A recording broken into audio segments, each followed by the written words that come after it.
हो जाएगा सफ़र आसान साथ चल कर देखें, कुछ तुम बदल कर देखो, कुछ हम बदल कर देखें। हेलो दोस्तों, एक बार फिर से स्वागत करता हूँ आपका अपने चैनल सफ़रनामा में। और आज के इस वीडियो में हम लोग चलेंगे भगवान बुद्ध की जन्मस्थली लुम्बिनी।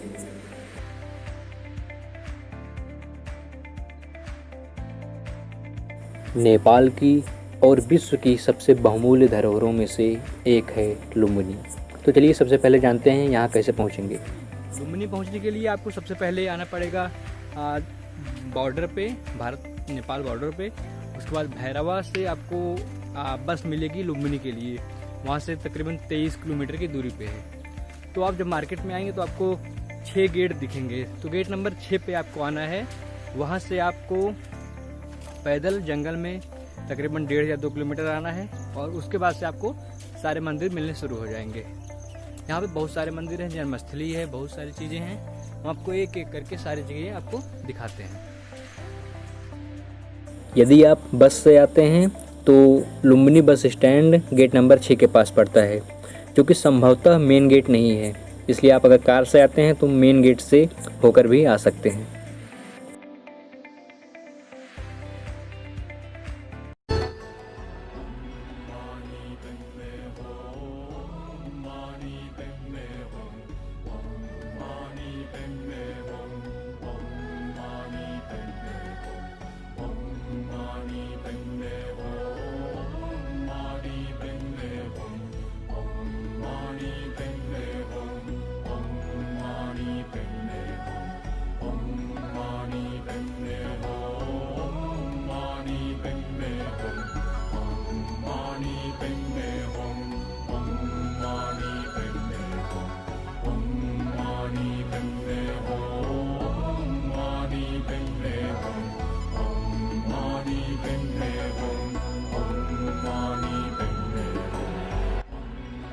यहाँ से आप टिकट ले सकते हैं। केवल इसी मंदिर में जाने के लिए टिकट लगता है। माया देवी मंदिर। यह मंदिर भगवान बुद्ध की माता माया देवी को समर्पित है। इसे प्रदिमोक्ष वन भी कहा जाता है। यहीं पर भगवान बुद्ध का जन्म हुआ था। वर्तमान में मंदिर के नाम पर एक बाड़ है, जिसके भीतर किसी काल में प्राचीन मंदिर के अवशेष बचे हैं।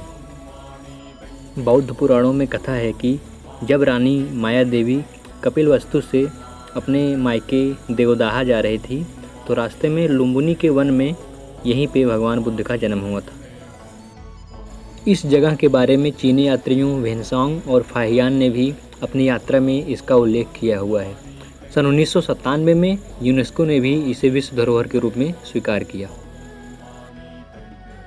मंदिर के ठीक बगल में सम्राट अशोक की लोहे की स्तंभ है।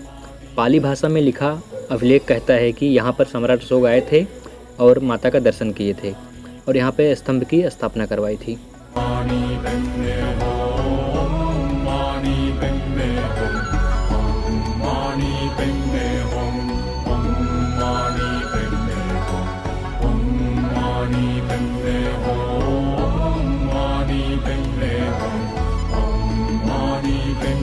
मंदिर के सामने एक तालाब है जिसे पुष्करणी तालाब या पवित्र तालाब कहा जाता है। कहते हैं कि भगवान बुद्ध के जन्म के समय महामाया ने यहाँ पे स्नान किया था।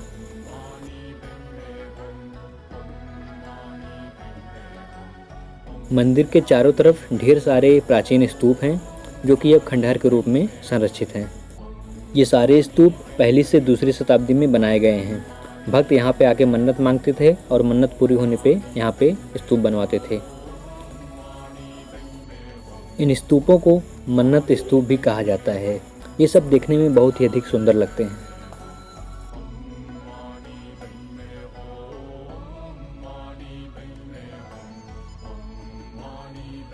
तालाब के दूसरी तरफ एक बहुत ही प्राचीन बोधि वृक्ष है।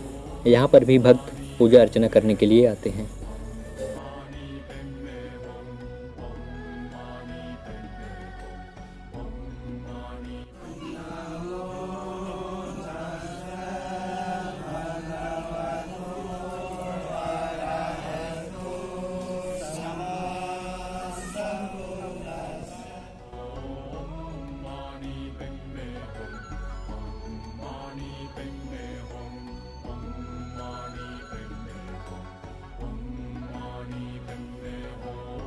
पूरे प्रांगण में एक अजीब सी शांति छाई रहती है, बहुत ही सुखद अनुभव होता है। आप लोग भी एक बार आके यहाँ पे दर्शन अवश्य करिएगा।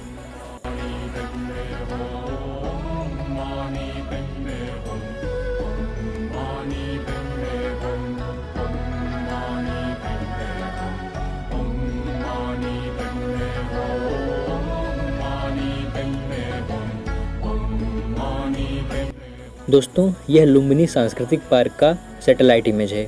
अभी हमने यहाँ के सबसे महत्वपूर्ण माया देवी टेम्पल और उसके आसपास एरिया का दर्शन किया। अभी यहाँ का सिर्फ 1/4 भाग पूरा हुआ है, बाकी के 3 भाग लुम्बिनी के सबसे महत्वपूर्ण आकर्षण हैं। यहाँ पे बहुत सारे देशों ने अपने मठ और स्तूप स्थापित किए हैं, जो कि देखने में बहुत ही अधिक सुंदर लगते हैं। और इन जगहों की पूरी यात्रा, इनके बारे में पूरी जानकारी, सारी चीज़ें हम लोग इस वीडियो के दूसरे पार्ट में लेके आएंगे। इस वीडियो में फ़िलहाल इतना ही। जल्द ही हाजिर होता हूँ एक नए और धमाकेदार वीडियो के साथ। तब तक के लिए हंसते रहिए, मुस्कुराते रहिए और लाइफ का एंजॉय लीजिए।